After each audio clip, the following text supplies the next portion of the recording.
¿Qué tal, amigos? Bienvenidos a una nueva cápsula de historia.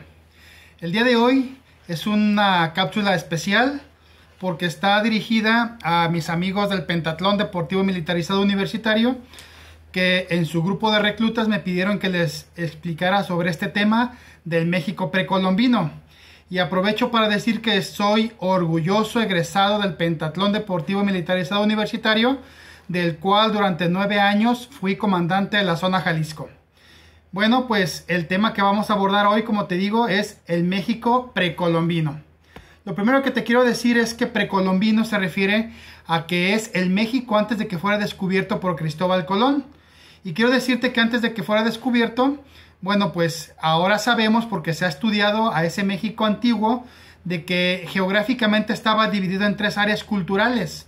En el norte, lo que ahora es California, se encontraba Oasis América. Como su nombre lo dice, Oasis era un lugar en medio del desierto en donde había mucha vegetación, había agua, y por lo tanto las culturas que ahí existieron podían cultivar, podían vivir de manera fija, formar aldeas y producir arte, producir cultura, practicar el comercio. Y luego, si avanzamos de California hacia abajo, hacia lo que es México, encontraríamos lo que antes se llamó Aridoamérica, que es esa zona desértica en el norte de México y parte de Estados Unidos actualmente, en donde las culturas eran nómadas, no podían ser sedentarias porque no había agua, entonces andaban de un lugar a otro tratando de subsistir.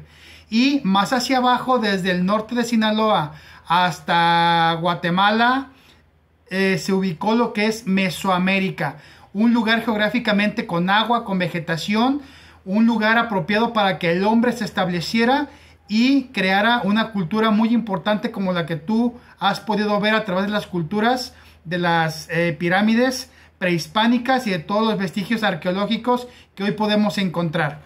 Bueno, Mesoamérica es donde vivimos ahora, porque como te digo, es prácticamente desde el norte de Sinaloa hasta el sur de Costa Rica.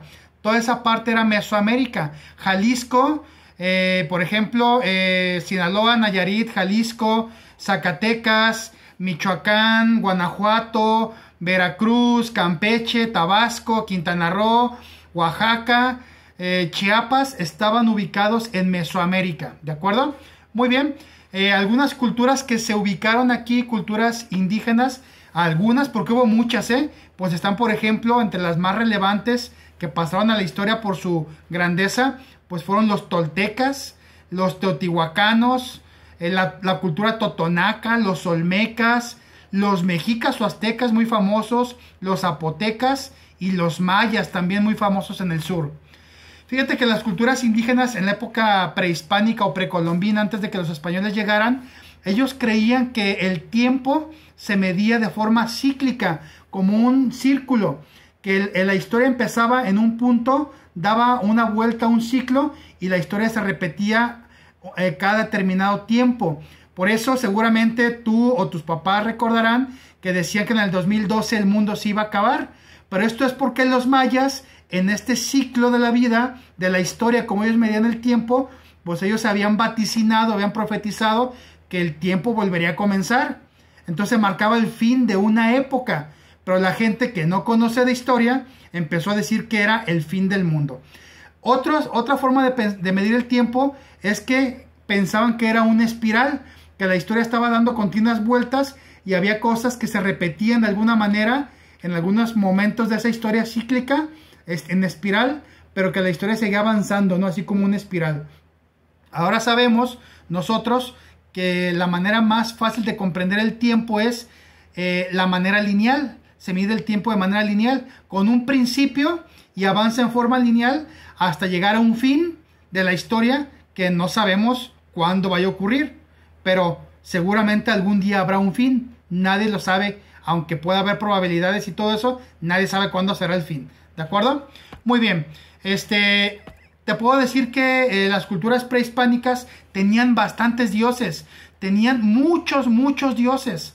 Sería muy difícil ahorita en este poco tiempo decírtelos todos y de qué eran cada uno y sus características.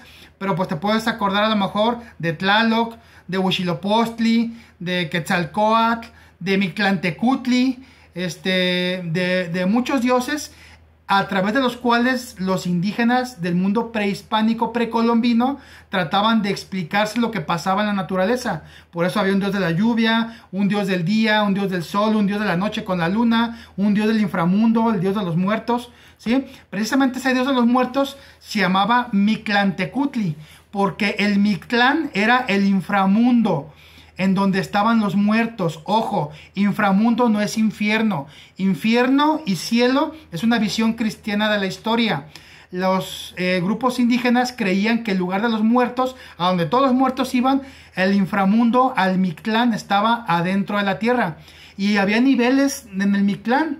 Los que eran más importantes, los que habían hecho obras de mucho honor, que tenían mucho mérito, que habían tenido una gran vida, eran enterrados más profundo, porque entre más profundo era representar que habían sido mejores personas. Entonces el dios Mictlantecutli estaba representado como un dios descarnado en huesos, una especie como de zombie, para que me entiendas, y se decía que el perro Xoloscuincle, que tú lo ubicas por ejemplo por la película esta de la de Coco, que ahí sale el perro el Xoloscuincle. Se pensaba, es un perro mexicano de origen de América, y se pensaba que ese perro acompañaba a los muertos en su paso a el Mictlán o inframundo.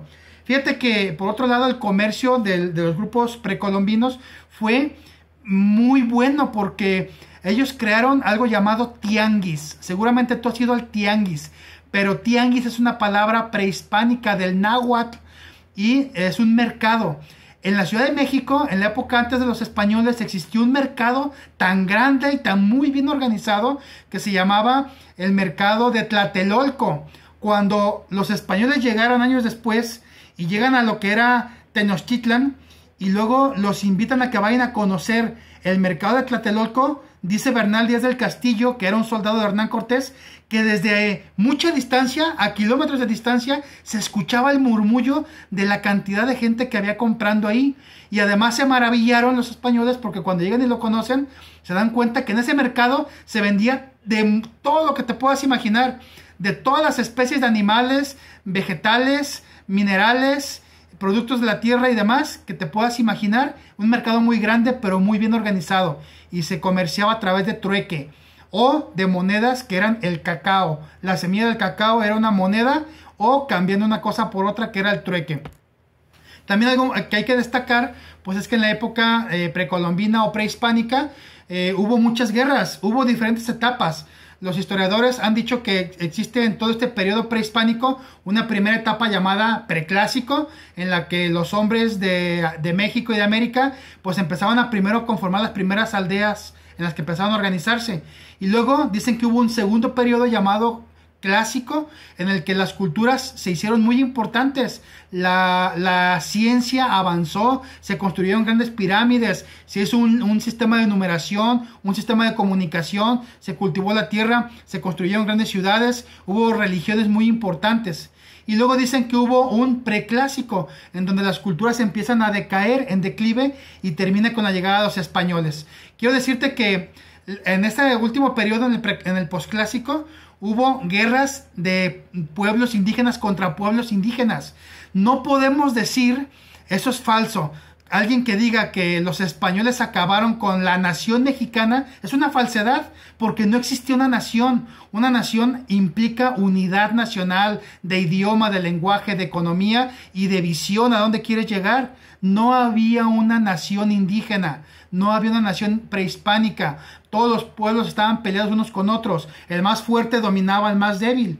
Y existía algo llamado guerras floridas. Las guerras floridas eran exclusivas para ir a invadir al pueblo más débil, capturar prisioneros, traerlos a mi ciudad poderosa y sacrificarlos, abrirles el corazón, el pecho, sacarles el corazón y ofrecérselo a los dioses.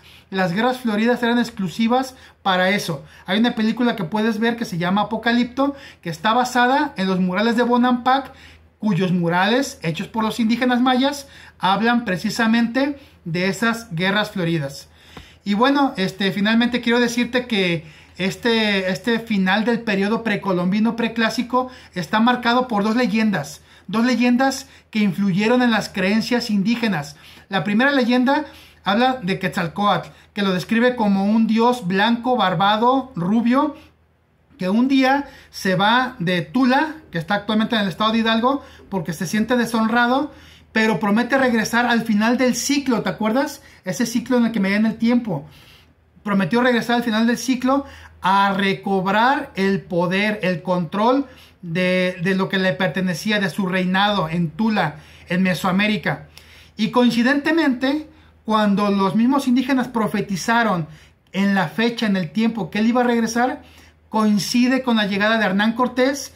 Hernán Cortés llega por donde se fue Quetzalcóatl. Hernán Cortés se parece a lo que ellos platicaban de cómo era Quetzalcóatl, barbado, rubio, llega por el oriente, y entonces ellos creen que Quetzalcóatl es Hernán Cortés, y por eso muchos pueblos se le unieron a Hernán Cortés para lograr la conquista. La conquista de México sí se logró por la vía militar en un 20%. El 80% fue por la habilidad de Hernán Cortés, de los pueblos indígenas que se le unieron pensando que era Quetzalcóatl. Y finalmente una leyenda que es la leyenda de la Llorona, no la que tú conoces, de la mujer de bata blanca que pasa por las calles cerca de los ríos, sino de la diosa que era la Llorona, una mujer que aparecía, dicen las crónicas indígenas, en Tenochtitlán, y que se aparecía un fantasma, está escrito por los indígenas, y que se desvanecía en el lago de Texcoco, pero mientras iba caminando gritaba: ¡ay, mis hijos, pobrecitos de mis hijos!